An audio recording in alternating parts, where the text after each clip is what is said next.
Hey everybody, what's up? This is Retrokid Reviews. Your eyes do not deceive you for my Marvel Legends, review fans. Yes, that is, the current, Bucky Cap, but we're not here for that today. We're here for, this version of Cap.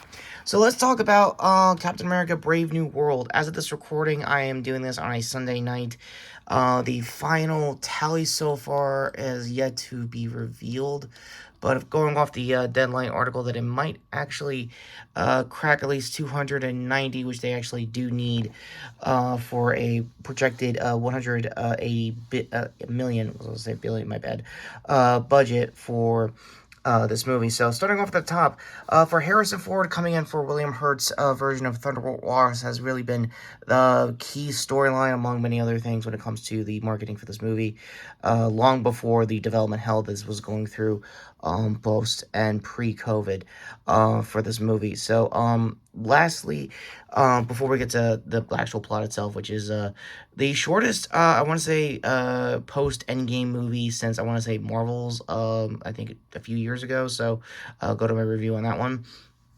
Yeah, so, production-wise, there's not really much to talk about other than, a lot of chuds online trying to, like, pin Anthony Mackie for, like, oh, he's half serious with, like, the vest or whatever, and honestly, it's the same kind of rhetoric I hear when Chris had the title back in the day, so, go with that as you will. There's also a background character I have to talk about who has, Black Widow ties, but also, due to the ongoing, crisis still happening with, Palestine and Israel as of a year plus later.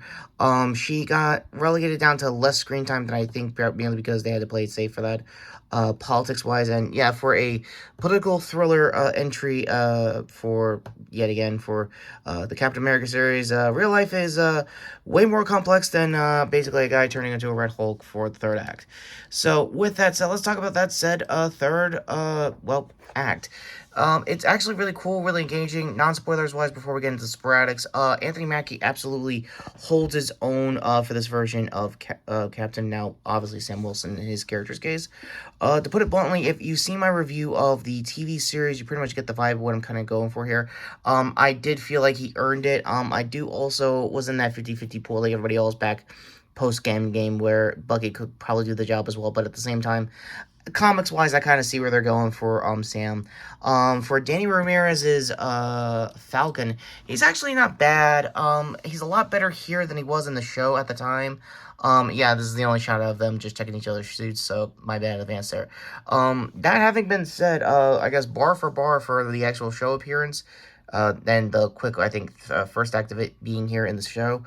You can see the big difference between that and the actual head sculpt here from when I did my double review earlier this year. Yeah, the whole, built-in goggles had to get taken down because I think Mackie himself said in interviews that it was turning into really much a Batman 89 kind of situation where he had to basically like, turn his body to turn the neck kind of stuff to like emote more. Which is pretty cool.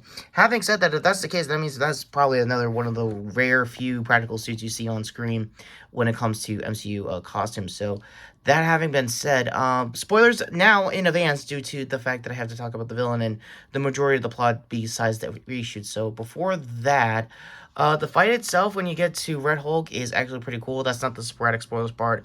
And I think that's a fan art, so I'm going to try my best not to look like... I'm clipping here. For Harrison's performance, covering for her due to his passing a few years ago, it's actually not bad. A little subdued due to, again, that he doesn't know a full grasp of the character, and he's filling in for somebody who's done this for nearly a decade now, in between the movies when it comes to Avengers and post-Endgame stuff. So that's kind of where we're at when it comes to his performance. However, there were some polls. Obviously, Betty from the first Incredible Hulk, go to my retro review for that, actually showed up. I was actually surprised that Liv Tyler showed up in general. No, figure me, it's pretty late at night, so I'm trying to wrap this up. So sorry in advance if you're not seeing real me's, at least figure form wise. But another big poll that most of the trailers kind of alluded to was Samuel Stern's The Leader, coming back for Tim Blake Nelson's case. I'm gonna try my best not to spoil the full look. It got a little bit spoiled online for those who probably saw it over the weekend, but that having been said, it's actually not bad. There's like that weird one eye thing that worked good for the visuals of like the ethereal nature of like where he's been the last 18 years in between the movies, so you kind of get the idea there. Also, So his plan is to essentially turn everyone against Ross due to the late discovery for adamantium now proper in the MCU with the Celestial Island, the big hand you've been seeing in the trailers. That is the Celestial from Eternals. Go to my review if I got around to watching that or reviewing that here for the channel. So that's basically been the whole big part of it. The one thing that's been a big question mark really since the beginning of this whole thing was Giancarlo Esposito. Apologies for the new pronunciation for his last name. He said it in an interview when Megalopolis was coming out last year, so if I can find that interview, I'll leave it in the cards. But in Giancarlo's case, he's doing a really good job being, well, unfortunately, another fill-in villain, because I think they had to scrap 2 characters that were casted for this. Rosa Salazar and Seth Rollins of WWE fame were supposed to be Serpent Society members in that first act with the original suit here from the series. That being said, since we got time, let's talk about the upgrade before we go back to wrap-ups here. It's actually not bad. It's, again, a lot of the modification, what you saw with the head tilt in the first act pretty much carried over here for the, I guess, upgraded suit. Isaiah Bradley from the this suit's original series also showed up. I forgot his actor's name off the top of my head. Links down below, as always, for the IMDb. But he still gave the same kind of weight and emotion of, like, having his life back, essentially, since being experimented on 30 years ago from the U.S. government. If you've seen the series, that's kind of the big spoilers of his character, aside from being a super soldier, being on a rogue brainwash due to Samuel Stearns here. All of what I just said was a big majority of the first and second act, so that being said, you're not really missing much as far as reunions. Liv did actually show up to meet this version of Ross. And the only thing that I think has been plagued was, of course, obviously the reshoots, but compared to stuff like the Marvels or even Secret Invasion a few years ago, it's leaps and bounds less hideable than it usually would be in an MCU show's case. So it doesn't really confirm the theory that maybe all those shows could have been just a movie kind of stuff. I mean, I could kind of see it. However, I do agree with some people when Black Widow is out after the fact now, that should have been out after Civil War. And a lot of this movie kind of feels like it just had an opportunity to do it like right after this show wrapped up and went been to release schedule probably the year or two after, but due to, again, COVID and obviously the writer's strike of 2023, that wasn't really going to be in the cards as far as Hollywood would be filming with this kind of movie. Ultimately, oh yeah, and the politics were all kind of played it safe. Like Japan was involved, and then in any other like modern film environment would be like China or other third parties and stuff like that. Again, skirting line in case for Google reasons. My overall thoughts for Falcon last up is mainly Danny Ramirez is doing a really good job for this version of Joaquin, and honestly, I think he's also coming back for I think Tommy for Last of Us Part 2's adaptation for Season 2.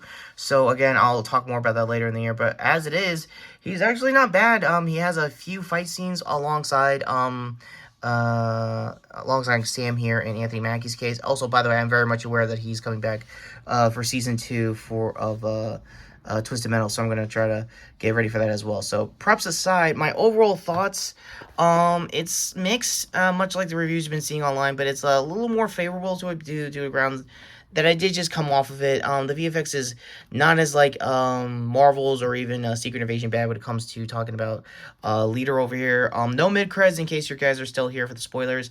And the post-cred is probably the most dialogue light. It doesn't really allude to anything for Doomsday or Secret Wars coming up for future Avengers films over here, but that's really kind of it. Like, he's just predicting like bigger threats down the road, and that's the same kind of ethereal post-cred dialogue you normally got even back like during Phase 1, so it's average, which unfortunately is going to be the case when it comes to this version of Sam Wilson's career so far as Captain America for Brave New World.